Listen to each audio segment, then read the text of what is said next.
할렐루야. 5월이 참 행사가 많습니다. 행사가 많을 뿐만 아니라 우리가 또 감사하고 또 섬기고 수고하는 그런 일들이 많은 달이기도 합니다. 하나님께서 우리 부모님들 또 함께하는 모든 가족들에게 주의 크신 은혜와 사랑하심이 함께하게 되기를 소원하고 축복합니다. 제가 이 예수 닮기라고 하는 이 주제를 가지고 한 1년 정도 됐나요? 이 말씀을 들고 제가 말씀을 다시 보면서 복음서에 대한 이해가 조금 달라졌습니다. 어떻게 달라지는 거니까 이 마태, 마가, 누가, 요한복음은 조금 다른 관점에서 있다 그랬죠. 우리가 이 공관복음이라고 하는 이 마태, 마가, 누가를 하나님께서 어떻게 계획하셨는가? 이 성경을 우리 가운데 어떤 목적을 가지고 이 말씀이 이렇게 편집되어지고 또 이렇게 정해져서 오늘 우리 가운데 전해지고 있는가라고 하는 부분들을 다시 보게 되었고, 그런 새로운 관점에서 성경을 이해하고 또 전체 맥락을 보다 보니까 제가 전에는 생각지도 못했던 하나님의 계획하신 뜻하심들이 제 앞에 나타나기도 하는 은혜를 받기도 합니다. 우리가 성경이 예수님의 이 공생애부터 시작이 된다 그랬잖아요.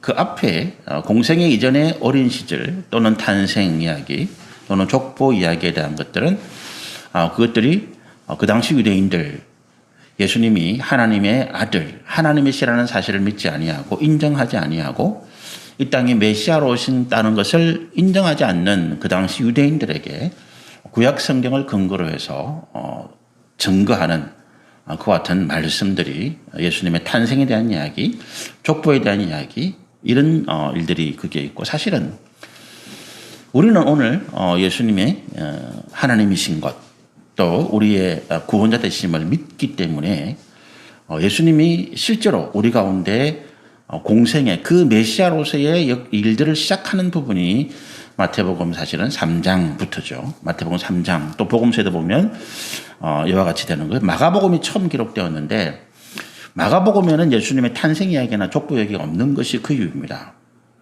이 마가가 바나바의 생길이죠. 이 마가가 헬라인들 또 흩어져 있는 유대인들에게 복음을 전하면서 예수님께서 이 땅에 오신 그 목적, 우리가 어떻게 하면 예수님을 닮아가고 우리 삶에서 어떻게 예수님을, 하나님을 드러낼 것인가, 이 부분에 대해서 성령의 계시를 받아 기록한 성경이 마가복음인데, 그 마가복음이 예수님의 공생애부터 시작하고 있는 이유가 거기 있는 거죠. 유대인들이 대상이 아니기 때문에 이 흩어진 유대인들이나 헬라인들은 거의 디아스포라 유대인들도 헬라인이나 마찬가지거든요. 그 정서라든지 생각들이. 그래서 그들에게는 예수님의 족보 아니면 예수님의 탄생 같은 이야기를 끼워 넣을 필요가 없는 거예요. 그들은 오랫동안 예수 그리스도를 그들의 구원자로 기다려왔던 사람들이기 때문에.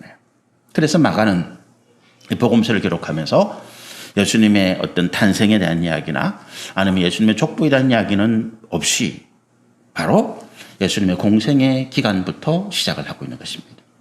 그런데 이제 마태나 누가 같이 유대인들을 대상으로 해서 그와 같이 말씀을 전하는 그와 같은 이제 사명을 가진 자들은 이 마태와 누가복음에 예수님의 탄생에 대한 이야기도 집어넣고 예수님의 족보에 대한 이야기를 집어넣으면서 우리가 그토록 오랫동안 기다려왔던 그 메시아, 우리의 왕이 이 예수 그리스도시고, 그리고 그 탄생하심도 구약 성경에 기록된 예언의 말씀 그대로 이루어졌고, 또 족보를 통해서 이 예수 그리스도가 다윗 왕과 유다 지파의 후손임을 드러내시면서 어느 누가 이 성경, 이 말씀을 보더라도 예수님의 구원자이심과 예수님의 메시아 되심과 또 예수님이 우리가 하나님 되심에 대해서 의심하지 않도록 그렇게 성경을 만들고 있는 것입니다. 예수님께서 오늘 우리 가운데 하나님의 말씀을 다시 새롭게 전하시고 또 그렇게 불러 모으신 그 예수님의 부르심 가운데 순종한 자들에게 이 말씀을 새롭게 해석하는 이유가 거기 있는 거죠. 구약과 신약이 단순히 옛 약속, 새로운 약속 이런 개념이 아니더라는 것입니다. 올드 테스트먼트라고 하는 이 구약이라는 개념이 예수 그리스도가 이 땅에 오실 것을 예언했고 신약의 말씀이 다시 이 땅에 오실 것을 예언하는 약속하는 그런 말씀의 개념도 있겠지만 그러나 오늘 성경에 하나님께서 우리 가운데 율법과 그리고 규례와 계명이라고 하는 이 부분들과 그리고 오늘 예수님께서 마태복음을 통해서 복음서를 통해서 우리 가운데 새롭게 말씀해 주시는 이 말씀의 본질의 근본적인 차이를 우리에게 알게 해 주시기 위해서 오늘 이 복음서가 그렇게 기록되어졌다는 거죠. 계속 말씀드리는 것처럼 우리가 왜 율법과 규례, 구약 성경, 구약 시대에 기록되어 있는 우리가 모세와 선지서라 그러잖아요. 모세오경을 비롯해서 구약 시대의 선지자들이 기록한 이 말씀들이 율법과 규례와 명령, 하나님에 대한 것들을 기록한 것인데 그것들이 왜 오늘 우리가 민주화되고 개인의 인권과 개인의 존엄과 개인의 자유 또는 어떤 불평등이 없는 이런 어떤 세상을 지향하는 데 있어서 구약 성경에 나타나 있는 그 말씀들이 왜 그렇게 오늘과는 다른가라고 할 때 이 구약과 신약이 나누어지는 기점이 예수 그리스도라는 거예요. 예수 그리스도의 십자가의 죽으심을 통해서 우리는 구약 시대 사람들이 겪어보지 못했던 새로운 하나님의 은혜를 경험하게 되는데 그것이 두 가지입니다. 첫째는 뭐냐 하면 우리의 죄가 예수 그리스도의 십자가의 보혈의 공로로 씻음받아서 우리가 완악하고 교만하고 그리고 근본적으로 악한 심성에서 하나님을 거부하던 이런 삶의 모습에서 우리는 부드러운 심령, 하나님의 말씀을 은혜로 받고 감사하는 그 구원의 백성, 믿음의 백성으로 거듭나게 된 사건 하나하고 예수님의 십자가 보혈의 사건이 구약에는 없었잖아요. 오늘 우리는 그 예수 그리스도의 은혜 아래 살아가는 사람이기 때문에 구약 시대와 신약 시대에 살아가는 그 사람들의 하나님의 말씀에 대한 이해의 바탕들 그리고 하나님의 말씀에 대한 깨달음의 어떤 바탕들이 전혀 다르다는 것입니다. 죄 없는 우리와 죄가 없다기보다도 죄를 용서함 받고 죄로 인해서 우리의 눈이 가리워지고 우리의 생각과 우리의 마음이 우리의 판단이 가리워졌던 이런 구약시대 사람들과 그 눈이 다시 밝아지고 우리가 죄악된 육신의 정욕과 탐욕이 아니라 하나님의 은혜로 예수 그리스도의 은혜로 다시 새롭게 말씀을 받는 우리는 다르다는 것입니다. 두 번째로 성령의 임하심입니다. 구약 시대와 신약 시대의 성도들의 삶의 근본적인 다른 두 가지가 말씀드린 것처럼 예수님의 십자가의 은혜 또 하나는 성령의 임하심이더라라고 하는 것입니다. 사도행전 2장에 성령의 임하심에 대해서 그렇게 크게 강조하는 이유가 뭐냐? 그 오순절날 마가의 다락방에서 기도하던 120명의 제자들 가운데 성령이 그와 같이 강력한 어떤 임재의 모습으로 나타나는 이유가 뭐였느냐? 그 유대인들에게 성령이 각자 개인의 심령에 하나님이 임하시리라는 것은 상상도 못했던 그 유대인들에게 약속하신 대로 예수 그리스도의 십자가 은혜 이후에 정결함 이후에 하나님이 우리 가운데 임재하신다는 것을 모든 유대인들이 볼 수 있도록 그리고 성령을 받는 그 제자들도 깨달을 수 있도록 바람 소리 같은 것이 귀에 들리고 그리고 각자의 눈에 불꽃의 어떤 그 일렁거림 같은 그런 어떤 형상들이 각자의 머리에 임하는 이런 것들을 보았고 그리고 그 당시 오순절 날을 맞이해서 온 세계에서 모여들었던 그 디아스포라 흩어진 유대인들 가운데 이 성령을 받은 예수님의 제자들이 16개국의 각자 그 나라의 어떤 고유한 언어로 방언을 통해서 직접 외국어를 말함으로써 그 사람들이 성령이 과연 임했구나라고 하는 사실을 알게 해주셨다는 것입니다. 이 두 가지 사건 때문에 이 두 가지 사건으로 인해서 오늘 우리는 구약시대 아브라함이나 이삭이나 야곱이나 요셉이나 아니면 어떤 인물들보다도 이 하나님의 말씀에 대한 이해와 깨달음과 그리고 이 하나님의 말씀을 온전히 실천할 수 있는 능력이 우리 가운데 생겨났다라고 하는 거죠. 그 차이입니다. 그래서 예수님께서 이 산상수훈을 통해서 우리 가운데 하나님의 말씀의 본질을 먼저 이야기하시는 거예요. 본래적인 의미. 구약시대 우리가 그 구약시대 성도들이 아직 불완전했어. 그들이 불완전해서 지키지 못했던, 100% 지키지 못했던, 그래서 예수님이 오심을 기다려야만 했던, 성령의 임재하심을 기다려야만 했던 그 시대와 오늘 예수님의 그 십자가 사건으로 정결함을 잊고 그리고 성령의 임재하심 가운데 하나님의 지혜와 계시 정신을 소유하고 있는 우리의 그 마음과 생각과 지혜가 근본적으로 달라졌기 때문에 이 공평이죠. 능력이 부족한 자, 구약시대에 능력이 부족한 자에게는 하나님께서 조금 요구하셨고 오늘 우리가 능력이 온전한 자로 가깝게 되었기 때문에 하나님께서 완전하신 것을 요구하고 계시더라. 그것이 우리가 5장 17절까지 그 이하까지 읽었던 말씀들 가운데 산상수훈의 말씀들 가운데 하나님께서 우리 가운데 요구하시는 그 계명의 본질적인 의미였다라고 하는 것입니다. 그러면서 이제 오늘 6장부터는 우리 가운데 이 산상수훈의 말씀을 통해서 뭘 말씀하시느냐 그 하나님의 율법과 계명과 그리고 명령이라고 하는 이 말씀의 본질적인 본래적인 의미를 깨달은 우리가 어떻게 한다고요?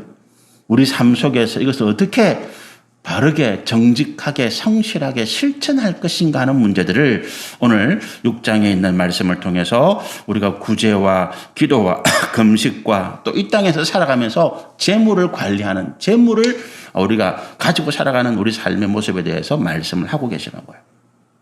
그리고 산상수훈이 7장까지 끝나잖아요. 그 7장에는 어떻게 나옵니까? 이 말씀 위에 굳게 서 있는 자가 복을 받는다. 좁은 길을 가라. 반석 위에 서라. 이런 말씀을 하시면서 8장부터는 예수님께서 제자들을 직접 이끌고 다니시면서 가르쳐 주신 말씀들을 그 제자들의 삶 속에서 실천하게 하는 훈련들을 시키십니다. 그것이 우리 복음서의 개략적인 바탕의 내용들이라는 것입니다. 그 관점을 가지고 우리가 성경을 다시 보게 될 때 예수님께서 왜 이때 이런 말씀을 하셨는지 왜 제자들이 이런 의문을 가지게 되었는지 우리가 복음서에 보면 제자들이 엉뚱한 소리 많이 하고 또 우리가 볼 때는 예수님이 분명히 혼을 내셔야 되는 상황인데 혼을 안 내는 일들이 있다고. 왜 그러셨을까? 이제 이해가 되는 거죠. 왜 그렇습니까? 그들은 지금 훈련받는 중이었다라고 하는 거예요. 제자들은 이 예수님의 말씀을 가지고 이제 그 삶 속에서 직접 하나하나 어린아이가 이제 어린이집 다니고 유치원 다니고 초등학교 다니면서 하나하나 훈련을 새롭게 하는 것처럼 영적으로 거듭난 갓난아이 같은 그 제자들이 이제 예수님과 함께 다니면서 훈련하고 그리고 하나씩 실수를 통해서 잘못된 일들을 통해서 깨닫고 고치고 새롭게 하는 이런 경험들을 하게 됐더라는 거예요. 우리가 어린아이들, 우리 자녀들을 키울 때 4살, 5살 이런 아이들이 잘못하고 실수해도 야단치지 않잖아요. 오히려 그런 실수를 통해서 그 아이들이 성장하고 그런 경험들을 통해서 바르게 나아가기를 바라는 부모의 마음으로 오히려 격려해주고 그렇게 했죠. 예수님도 그러신 것 같더라고요. 우리가 신앙생활 하면서 제가 이해가 잘 안 됐던 부분이 그런 부분이에요. 왜 초신자에게는 하나님께서 그렇게 자비하신 모습을 보이시면서 그런 느낌 안 드세요? 초신자가 새로운 신자가 오면 실수하고 막 제대로 안 해도 하나님 막 복을 주시는데 어떻게 직분을 받고 난 다음에는 하나님께서 왜 이렇게 나를 힘들게 하실까? 그런 느낌을 저는 참 많이 가졌어요. 제가 초신자일 때는 그냥 대충 자충우돌 해도 하나님이 기뻐하시는 것 같고 하나님께서 은혜와 복을 막 주시는 것 같은데 제가 직분을 가지고 하나님의 말씀을 더 깊이 알고 그리고 정말로 하나님 앞에 바르게 믿음으로 살고자 할 때부터 하나님이 저를 더 엄격하게 다루신다는 것을 제가 깨달았거든요. 그 이유가 뭘까? 이거죠. 초신자일 때는 우리 영적인 갓난아이와 같아서 그때는 우리가 자라나는 시기라서 하나님이 우리의 실수도 우리의 어리석음도 때로는 우리가 하나님을 떠나서 범죄하는 일까지도 하나님이 용납하시고 은혜로 품어주셨지만 그러나 이제 직분을 받고 우리가 수십 년 동안 신앙생활을 하면서 어느 정도 장성한 그런 믿음의 사람으로 하나님이 판단하실 때에 우리에게 과거와 같은 대학생이 4살짜리 5살짜리 어린아이 같은 행동을 하고 그런 걸 요구한다 할 때 부모가 그걸 용납하겠습니까? 아닌 거죠.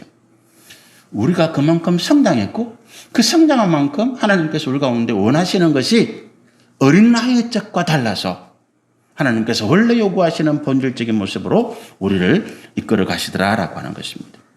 자, 그래서 우리가 지난주에 말씀드린 것처럼 우리 신앙의 온전함, 우리가 믿음 생활하면서 우리 삶에서 이 신앙의 온전함을 어떻게 이루어낼 수 있을까라고 이야기할 때 두 가지가 바탕이 되어야 된다 말씀드렸죠. 그 두 가지 바탕이 뭡니까? 첫 번째는 말씀에 대한 바른 이해다라고 하는 것입니다. 우리가 이 하나님의 말씀을 바르게 이해하지 않고는 절대로 우리가 온전한 신앙의 모습으로 성장할 수가 없다. 처음부터 길을 잘못 들었다면 그거는 제대로 절대 갈 수가 없는 거죠. 우리가 낯선 길을 갈 때 지도를 보면서 가는 경우가 많은데 내비게이션을 따라서 운전하는데 그 내비게이션 자체가 잘못되었다면 아니면 우리가 내비게이션을 조작하는 방법을 제대로 모른다면 우리는 절대로 내비게이션을 가지고 있다고 해서 제대로 갈 수가 없는 것과 마찬가지인 거예요. 하나님의 말씀이 우리 가운데 있는데 우리가 이 하나님의 말씀을 바르게 이해하지 못한다면 우리는 절대로 온전한 신앙으로 성장할 수가 없다는 것입니다. 두 번째로 정직하고 성실한 실천이 우리의 신앙을 온전하게 만드는 두 번째 바탕이라는 거예요. 알고 있으면서 행하지 않는 자를 하나님이 더 책망하시는 거죠. 차라리 몰랐다면 하나님 이해는 하시는데 그래 몰랐으니까 그럴 수 있겠구나 이해는 하시는데 우리가 알면서도 행하지 않는 것은 정말 하나님께서 크게 책망받을 우리의 죄악이라고 하는 것입니다. 그래서 우리가 이 온전한 하나님께서 기뻐하시는 온전한 믿음의 바탕, 우리가 온전한 믿음을 가질 수 있는 그 밑바탕에 이 두 가지 하나님의 말씀에 대한 바른 이해, 두 번째 우리가 그 바르게 이해한 말씀을 바탕으로 우리 삶 속에서 정직하고 성실한 삶의 실천이다라고 하는 거잖아요. 그런데 이것이 이제 가능해졌다는 거죠. 어떻게 가능해졌습니까? 예수 그리스도의 십자가의 은혜에 대속함으로 내가 죄를 씻음받았고 내가 죄를 씻음받음으로 인해서 죄로 인하여서 가려워졌던 내 눈이 다시 떠졌고 육신의 정욕과 탐욕에 물들어서 우리가 세상을 온전히 바라보지 못했던 그런 우리의 생각과 마음이 깨끗해졌다는 것이죠. 그래서 예수의 십자가는 우리 가운데 능력의 십자가더라. 예수의 십자가는 우리 가운데 새로운 눈과 새로운 마음을 주시는 하나님의 생명의 십자가더라라고 하는 것입니다.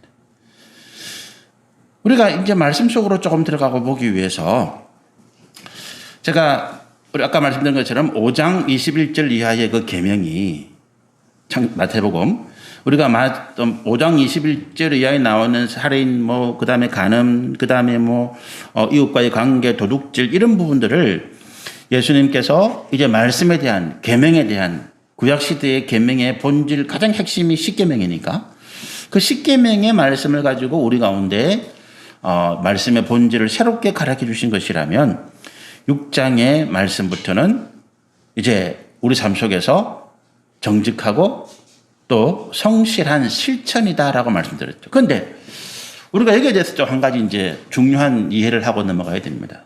우리가 단어는 정직하다, 성실하다 이거는 다 이해하는데 그렇다면 우리가 말씀을 우리 삶 속에서 정직하고 성실하게 실천한다는 것은 도대체 뭐냐고 하는 거예요.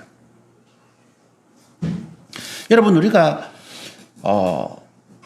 공부를 잘하는 비법이 뭐냐 하면 우리가 낯선 용어가 오잖아요. 우리가 어떤 제대로 알지 못하는 개념들이 생겼잖아요. 어떤 이야기들 오잖아요. 그런데 우리가 이거를 공부를 잘하기 위해서는 뭐가 필요한가 하면 이 용어 그리고 이 개념들에 대해서 내가 확실하게 정립하는 것이 필요해요. 이게 안 되면 모든 개념들이 모든 용어들이 헷갈리기 시작합니다. 믿음이 뭐냐부터 시작해서 은혜가 뭐냐 이런 것들이 이걸 확실하게 내가 이해하고 그 개념들을 완벽하게 만들어 놓지 않으면 이게 이거고 저게 저거고 아무 때나 막 갖다 붙이면 되는 거예요. 아무 때나 갖다 붙이면 이게 다 믿음이고 은혜고 그렇게 생각하는 것입니다. 절대로 그렇지 않습니다. 그래서 우리가 은혜에 대해서, 믿음으로 사랑에 대해서 가장 우리가 오류, 잘못 쓰고 있는 말이 뭐냐 하면, 은혜로 덮자. 우리 가운데 죄악이 있다 할 때, 엄난의 죄, 그리고 도둑질의 죄, 형제간에 미워하고 싸우고 갈등하는 그런 것들 할 때, 이거를 바르게 잡으려니까 서로 다투고 싸우고 시끄러운 소리가 나잖아요. 교회는 화평해야 된다는데, 교회가 왜 이렇게 시끄럽노? 교회 와서 맨날 싸우네. 그냥 은혜로 다 덮어버려. 그럼 조용하잖아. 은혜롭잖아.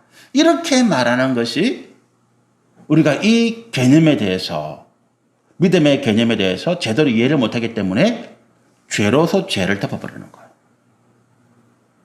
사랑하면 무조건 용서해야지. 그런 말.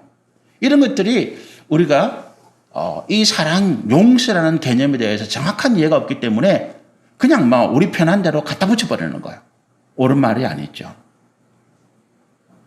그렇잖아요. 우리가 옳고 그름에 대한 부분들, 요즘 그런 이야기 참 많이 하죠. 이게 요즘 이렇게 한글 문서를 이렇게 노트북 컴퓨터에 치다 보면 틀리다라는 말을 쓰면 이게 다르다라고 지가 마음대로 고쳐버려요. 이게 틀렸습니다라고 제가 치잖아요. 이거는 틀립니다라고 쓰면 이 컴퓨터에 저장된 그 단어를 정리하는 기능들이 있잖아요. 이게 틀리다는 말을 다르다라고 싹 바꿔버리더라니까. 틀리다라는 말을 쓰지 말라는 거예요. 다르다는 것입니다. 그러나 다르다는 개념은 양쪽이 다 옳다라고 하는 기준을 가지고 있잖아요. 그때는 틀렸고 지금은 옳다. 이게 그때는 서로 생각하는 관점이 달렸다는 거거든요. 그러니까 다르다는 개념은 다 옳다는 거예요. 우리 피부색이 달라. 흰색, 검은색, 그리고 노란색, 갈색, 보라색, 피부색이 다른데 옛날에는 흰색이, 백인이 옳다는 기준이었잖아요. 나머지 피부색들은 다 다른 피부색이었기 때문에 인종차별을 당했단 말이죠. 그런데 지금 어떻습니까? 피부색이 다른 것 뿐이지 사람은 다 가치는 같아. 맞는 말이죠. 그러나 이것이 이 다르다는 개념이 모든 것을 통용되는 건 아니라는 거예요. 어떤 절대적인 기준은 있다는 거죠. 이 절대적인 기준을 가지고 거기에 미치지 못하면, 거기에 어긋나면 틀리다라고 말해야 되는 것입니다. 우리 법률이라는 게 그거잖아요. 우리가 세상을 살아가는데 이 법률이라는 기준이 있어서 이 법률에 저촉되면 이게 다른 것입니까? 그렇게 말하지 않죠. 그렇잖아요. 법률에 어긋났는데, 운전을 하는데 내가 빨간 신호에 차를 그냥 갔습니다. 다른 것입니까? 그렇게 말하지는 않습니다. 그거는 뭐라고 이야기합니까? 틀렸다라고 이야기합니다. 뭐 때문에? 우리가 살고 있는 이 법의 기준이 운전하면서 아니면 보행하면서 초록불에는 가도록 법이 정해졌기 때문에, 기준이기 때문에. 그래서 초록불이 아닌데 빨간불에는 멈춰서야 되는데 내가 못 봤거나 급하거나 아니면 내가 무시해서 빨간불에 지나는 것은 법을 저촉한 것이고 그 행위는 뭡니까? 틀렸다라고 하는 것입니다. 그러니까 우리가 무조건 틀렸다는 말을 쓰면 안 돼라고 하는 건 아니라는 거예요. 그것은 우리가 어떤 인간의 평등, 그리고 어떤 인간의 고유한 어떤 가치들, 살아가는 어떤 삶의 문화적인 영역에 있어서는 틀리다는 것보다 다르다는 말이 맞습니다. 옷을 입는데 어디 가면 양복을 입어야 돼. 무조건 양복만 입어야 돼. 양복을 입고 있지 않은 사람은 입장 거절. 이거는 아니죠. 그 안에서 양복을 입든 그 안에서 내가 편한 복장을 하든 그거는 우리가 각자가 취향과 문화가 다르기 때문에 그거는 양복을 입어도 괜찮고 다른 그냥 일반 티셔츠를 입어도 괜찮다는 것입니다. 그러나 이 법률적인 문제에 있어서는 이 기준 자체가 이걸 움직이면 안 되는 거죠. 하나님 말씀 뭐라고요? 명령, 규례, 법도라고 이야기합니다. 하나님의 말씀이 법이라는 거지요. 그렇다면 우리가 이 하나님의 절대적인 말씀에 있어서 우리는 세상을 옳다 그르다, 우리의 행위나 우리의 모든 일어나는 교회든 바뀌든 우리가 일어나는 모든 일들이 맞다 틀리다 옳다 그르다로 구분해야 되는 것입니다. 성경에 옳은 것은 옳다, 아닌 것은 아니라고 예수님 말씀하라 그러잖아요. 그렇잖아요. 맹세하지 말고 옳은 것은 옳다, 아닌 것은 아니라라고 이야기하라는 거죠. 그러면 우리 가운데 옳지 않은 행위, 하나님의 말씀과 다른 죄악된 행위가 있을 때 그것을 옳고 그름을 구분하지 아니하고 그냥 싸우는 게 시끄러우니까 잘못한 사람이 회개하지 않으니까 그냥 우리가 뭐 용서하고 사랑으로 덮어버리자. 이거 자체가 뭡니까? 이미 우리는 하나님의 말씀을 우리가 다 같이 어기는 더 큰 죄악을 범하는 것이더라는 거예요. 그래서 일부러 시비 거는 것은 아니지만, 일부러 그 사람의 꼬투리를 잡아서 문제를 삼는 것은 아니지만, 여러분 우리가 자녀를 양육할 때도 마찬가지죠. 옳고 그름에 대한 경계선을 확실하게 그어줘야 그 자녀들이 그 경계를 넘지 않는 것입니다. 그래서 우리가 이 정직하고 성실한 실천이란 무엇인가에 대해서도 이 정직이 어떤 신앙에서 어떤 개념이 우리가 지금 생각하는 정직과 세상에서 말하는 정직과 성실이라는 개념과 이 성경에서 지금 하나님께서 말씀하시는 정직하고 성실하는 신실하는 말씀과는 개념이 다르다는 거예요. 그래서 세상에서 어떤 정직에 대한 개념을 가지면 이런 이야기를 합니다. 어떤 이야기를 하느냐? 예를 들어서 가정을 하는 거예요. 6.25 전쟁 때 어떤 분이 그런 얘기 들었거든요. 6.25 전쟁 때 북한의 공산군이 인민군이 쳐들어와가지고 우리 집에 목사님, 장로님이 숨어 계시는데 어디 숨었냐 가르치내라고 막 이렇게 한다는 거예요. 그럼 나는 그때 어떻게 해야 되느냐는 거지. 모른다 하면 네 알고 있는데 왜 거짓말 했냐는 거지. 그렇잖아요. 내가 숨겨줘놓고 모른다, 모릅니다. 그건 네 거짓말 했다는 거지. 그러면 알려주면 어떻게 됩니까? 내가 정직하게 그러면 저기 있습니다 해서 어떻게 됩니까? 나는 그 신실한 주의 백성들을 죽음의 길로 내몬 그런 사람이잖아요. 이게 이제 왜 이런 딜레마가 생깁니까? 우리가 하나님 앞에서 정직하다라고 하는 이 개념이 세상에서 그냥 단순히 내가 알고 있는 거 거짓말 한다는 것과 다르다는 개념입니다. 정직이라는 개념이 하나님 앞에서. 신실도 마찬가지죠. 성실은 뭡니까? 성실한 사람은 그냥 하루 종일 아침에 자기가 맡은 일 그냥 부지런히 하는 걸 성실이라고 그래요. 반대로 그냥 뭐 뒹굴뒹굴 놀고 뭐 이런 사람은 게으르다 그러죠. 하나님 앞에서 성실하다 신실하다는 개념은 그것과는 다르다는 거예요. 그런 개념을 성실하다 말하지 않습니다. 그래서 우리가 이 개념을 잘못 이해하고 있다 보니까 우리가 교회 내에서 어떤 봉사 어떤 일을 맡았는데 구역에서 봉사 일을 맡았는데 어떤 구역에서 다 와서 청소하고 주방 일을 할 때 안 나온 사람들을 뭐라 그럽니까? 책망하는 거예요. 너는 왜 안 나와서 성실하지 않다는 거지. 그러나 하나님 앞에서 성실하다는 개념은 그게 아니라는 거예요. 그분은 못 나온 분은 뭡니까? 내가 나온 사람은 내가 시간이 있기 때문에 여유가 있기 때문에 교회에서 봉사하는 그 시간에 성실한 것이고 못 나온 분들은 직장이나 가정이나 사업이나 세상에서 그 시간에 내가 시간을 못 빼고 내가 세상에서의 일에 성실하기 때문에 내가 못 나온 거예요. 그러면 어떻습니까? 이게 다 성실한 거지. 네가 대신은 그럼 목사님 우리는 뭐 없는 시간 쪽에서 왔는데 그래 그거 성실하다니까. 하나님 축복하신다니까.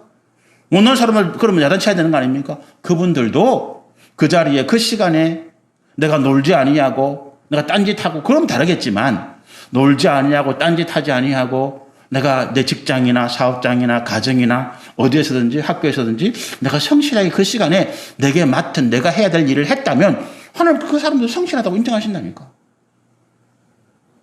그래서 그런 문제를 가지고 시비해서는 안 된다는 거예요. 왜 우리가 그런 시비합니까? 교회 왔는데 봉사해야 되는데 안 온다니까? 그럼 네 오늘 봉사 시간인데 왜 안 와서 야단친다는 거예요. 이 성실이라는 개념을 잘못 이해하고 있다는 것입니다. 자, 그러면 우리가 이 정직과 성실에 대해서 과연 하나님 앞에서 우리가 정직하고 성실한 삶의 실천이라고 이야기할 때 우리가 말씀에 대한 이해, 바른 이해는 이제 어느 정도 이해가 됐고 정직하고 성실한 말씀의 실천이라고 할 때 그럼 정직이 뭐냐? 가장 중요한 것은 내가 삶 속에서 행하는 이 믿음의 행위가 하나님을 향한 것인가? 아니면 사람을 향한 것인가 하는 부분이에요. 내가 지금 기도하고 오늘 우리 6장의 말씀이 그거거든요. 하나님 예수님께서 계속 너희가 사람에게 보이지 않으려고 사람이 많은 곳에서 사람이 한 오른손이 하는 일을 왼손이 모르게 이게 무슨 말인가 하면 사람이 보도록 내가 자꾸 한다는 거예요. 사람이 보도록 사람이 알도록 사람을 향해서 너희가 기도하든지 구제하든지 금식하든지 아니면 이 재물을 내가 돈을 벌고 이 재물을 관리하고 재물을 모으는 것이 내가 사람을 위해서 하는 이것들은 어떻다고요? 정직하지 못하다라고 하는 것입니다. 누구 앞에서? 하나님 앞에서. 왜 그렇습니까? 우리가 말로는 하나님을 위하여 산다 그러잖아요. 우리가 믿음의 사람들이 삶의 가치, 삶의 어떤 목적을 나는 하나님을 위하여 산다라고 이야기합니다.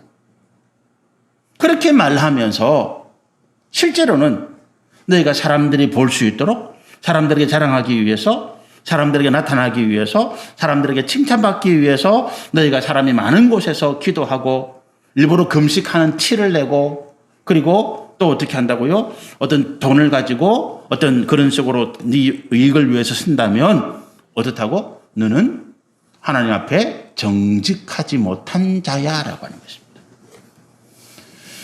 그럼 우리가 이 삶의 실천이라고 하는 하나님의 말씀을 우리가 바르게 이해한 하나님의 말씀을 우리 삶에서 정직하게 실천한다고 할 때 그 대상이 어디를 향한다고요? 하나님이다라고 하는 것입니다. 하나님이시기 때문에 우리가 굳이 사람들이 많은 곳에서 기도하지 아니해도 골방에 들어가서 기도해도 엄밀히 보시는 하나님께서 다 보고 계시더라는 것입니다. 사람들에게 티나게 내가 이렇게 구제 많이 합니다. 사람들에게 막 자랑하면서 안 해도 오른손이 하는 일을 왼손이 모르게 해도 하나님은 그거를 알고 보고 계시더라는 것입니다. 내가 금식하고 있는데 금식하는 티를 내가지고 일부러 머리도 안 감고 얼굴을 수축하게 해가지고 다니면서 아이고 요즘 금식하시네요. 내가 40일 기도하고 있습니다. 이런 이야기 안 해도 내가 사람들 만날 때 오히려 금식 티를 안 내고 머리에 기름을 바르고 옷을 깨끗하게 입고 그렇게 나가도 하나님은 네가 지금 금식하고 있구나라고 알고 계시더라는 것입니다. 우리의 말씀의 실천의 모습이 그것이 누구를 향하느냐? 하나님을 향한 것이라면 우리가 하나님을 위하여 삽니다. 우리 삶의 우리 믿음의 가치와 목적은 하나님의 영광입니다. 이렇게 말하는 것처럼 네 행위는 정직하구나라고 하는 것입니다. 그게 정직이에요. 그렇지 않고 네가 말로는 나는 하나님을 위합니다. 이렇게 말하면서 내 인생 내 모든 것은 하나님의 영광을 위하여서 합니다라고 말하면서 실제로는 너는 사람들을 향해서 사람들이 알도록 사람에게 칭찬받고 사람에게 존경받고 사람들이 너에게 관심을 갖도록 한다면 너는 거짓된 자다, 정직하지 못한 자다라는 이야기를 오늘 우리가 이해를 하실 필요가 있다는 거예요. 자, 그럼 아까 제가 6.25 전쟁 때 우리 딜레마 이야기를 한번 해봅시다. 그런 상황이 벌어졌어요. 예를 들어서 우리 지금 6.25 전쟁 때 인명군에게 목사님, 장로님 들키면 죽든지 북으로 끌려가든지 그러잖아요. 그러면 내가 우리 집 마루 밑에 숨겨줬어. 북한 공산군이 와가지고 야, 이 집에 숨겨놨지 어디서? 라고 이야기할 때 어떻게 말하는 것이 정직한 것입니까? 모른다고 말하는 것이 오히려 하나님 앞에 정직하다라고 할 것입니다. 맞습니까? 왜요? 내가 하나님을 향해서라고. 그럼 내가 야, 네 숨겨준 걸 봤는데 공산군이 와가지고 야, 네가 이 집에 들어오는 걸 봤는데 네가 거짓말하고 있어? 내가 끌려가서 고문을 당하고 말을 하도록 고통을 당한다고 할 때 그래도 내가 그 비밀을 지켜주는 것이 뭡니까? 나는 정직하다고 하는 것입니다. 누구 앞에?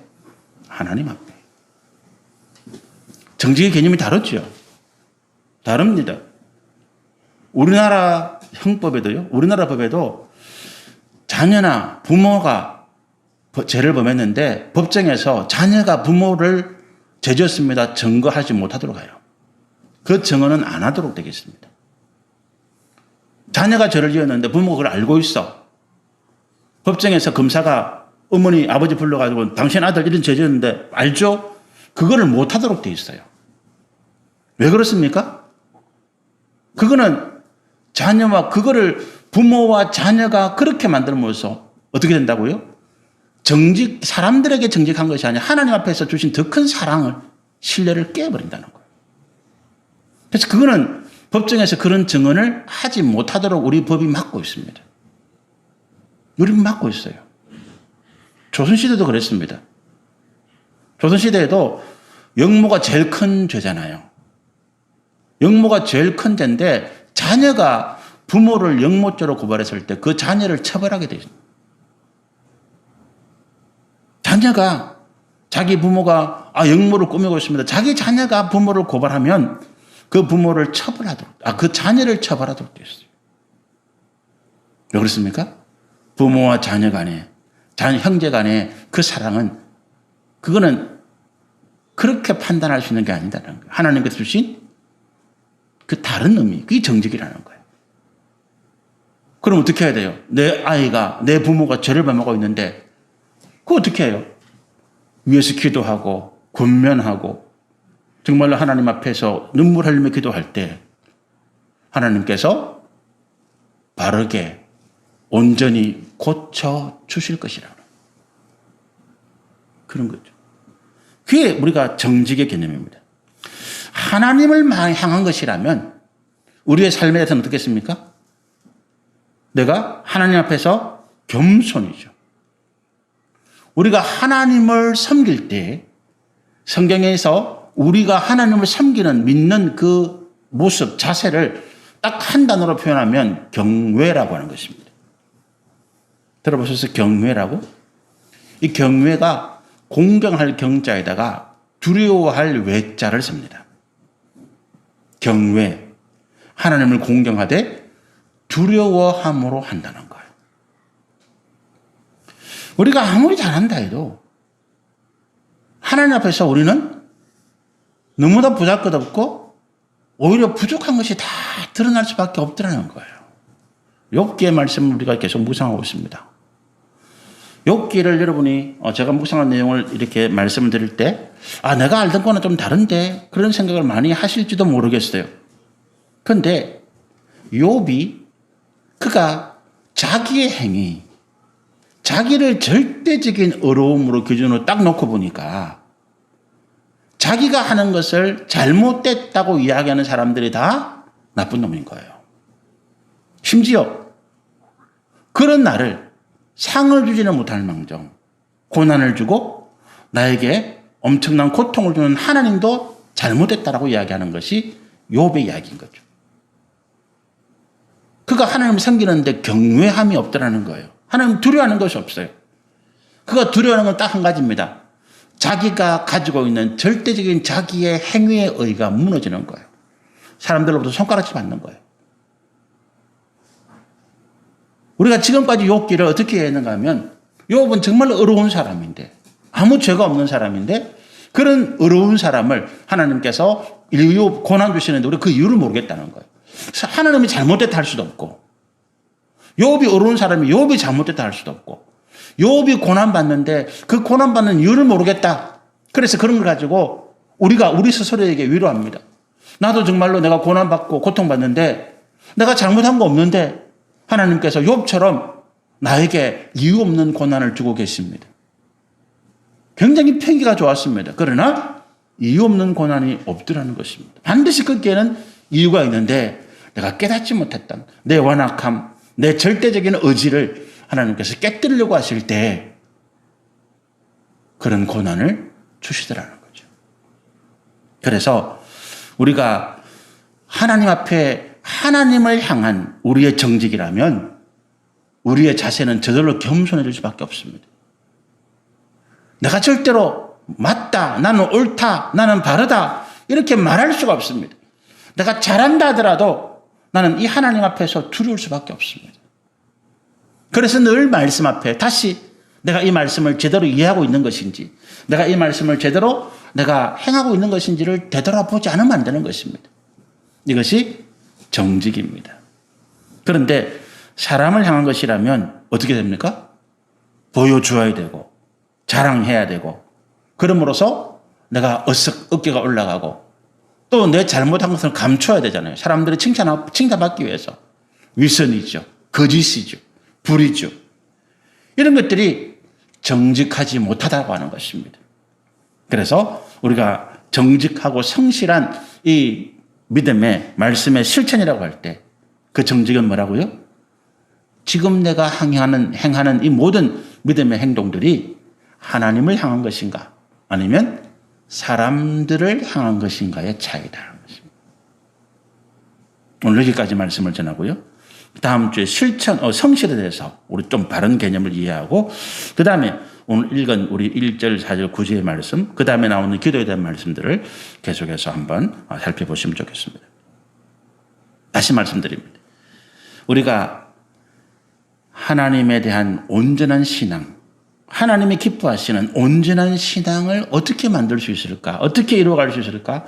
두 가지가 반드시 바탕에 되어 있습니다. 첫 번째는 지금 우리가 알고 보고 있는 이 성경, 이 하나님의 말씀에 대한 바른 이해다. 바른 이해를 위해서 가장 중요한 것이 뭐라고요? 개념을, 세상의 어떤 개념을 가지고 하나님의 말씀의 단어를 가져오면 안 돼요. 말씀 속에서 다시 이 개념들을 찾아내고 이해하고 확립시켜야 된다. 그리고 이 바르게 이해한 이 말씀들을 통해서 어떻게 한다고요? 우리가 내 삶 속에서 정직하고 또 성실하게 실천해 나갈 때 우리는 하나님이 기뻐하시는 온전한 믿음의 모습을 이룰 수가 있다라고 하는 그 능력이 어디서 옵니까? 예수님의 십자가의 대속의 은혜 때문에 내게 이런 능력이 생겨났더라는 것입니다. 계속해서 우리가 이 믿음의 여정, 우리 주님을 닮아가는 이 거룩한 믿음의 모습 가운데 승리하게 되시기를 소원하고 축복합니다. 우리 한번 기도하겠습니다.